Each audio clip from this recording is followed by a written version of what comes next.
po ang kabayanihan ng mga nagbuwis ng buhay noong World War II ang dapat na ginugunita tuwing araw ng kagitingan. Sa hanay po ng hukbong sandatahan, napakarami rin pong kahangahangang sundalo ang nagpakita ng katapangan.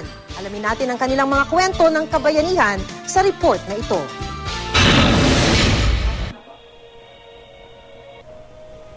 Mahigit isang dekada na ang lumipas matapos ang malagim na engkwentro ng grupo ni Army Captain Cirilito Sobejana laban sa grupo ng Abu Sayyaf sa Isabela, Basilan. 3 bala ng baril ang halos pumaralisa sa buo niyang katawan. Huwag mong sabihin sa mga kasama natin na tinamaan ako. Baka ma-demoralize sila and wala na silang lakas na lumaban. Kundi baka ang concentration nila sa akin na lang.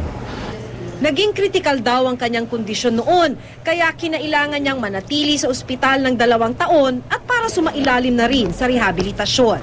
Paglabas ng ospital, isang magandang balita naman ang kanyang natanggap.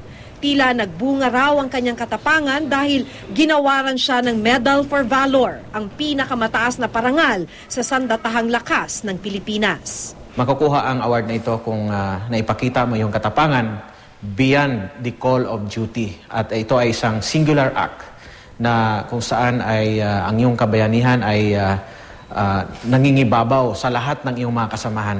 Pang-12 si Captain Sobejana sa 25 sundalo ng Philippine Army na naparangalan ng Medal for Valor sa kasaysayan.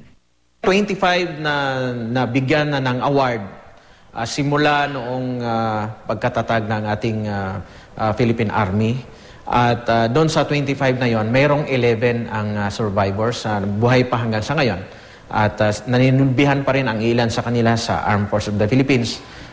Tulong pampinansyal at sari-saring benepisyo buwan-buwan ang natatanggap ng mga naparangalan kapalit ng kanilang ipinamalas na katapangan.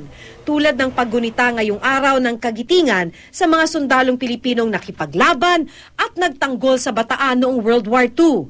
Ang mga unsung heroes tulad ng mga sundalong ito, marapat lang din daw kilalanin. Bawat isa kasi sa kanila may kanya-kanya raw istorya ng kabayanihan. Si Private First Class Robert Salvador nakipagratrata ng baril sa mga rebelde noong nagkudeta na sa di inaasahang pagkakataon, sariling kapatid niya ang kanyang napaslang. Sa kanyang pagsagawa ng kanyang tungkulin bilang nasa gobyerno na dinidefend nila yung Camp Aguinaldo during that time, ay nabaril o natira nilang recoilless rifle ang isang tangke na ang isa pala sa crew member doon ay ang kanyang kapatid na matagal na niyang hindi nakita. Kahanay sa mga nagawaran ng Medal for Valor si dating Pangulong Ferdinand Marcos matapos niyang utusan ang mga Pilipinong sundalong labanan ang mga Hapon noong World War II. Nito lamang nakaraang buwan, isang sundalo ang muling nagpakita ng katapangan.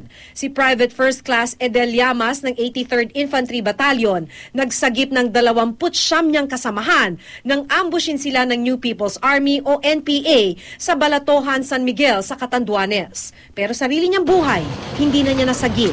Ginawaran siya ng Gold Cross Medal dahil sa kanyang kabayanihan. Medyo masayang malungkot kasi magkakawad mo siya, wala na siya. Sa paglipas ng panahon, maraming buhay na ang kanilang nasagip. Dahil sa dedikasyon, ilang buhay na rin ang naging kapalit. Sapat lang sigurong alalahanin ang kanilang kabayanihan at pamanang kagitingan.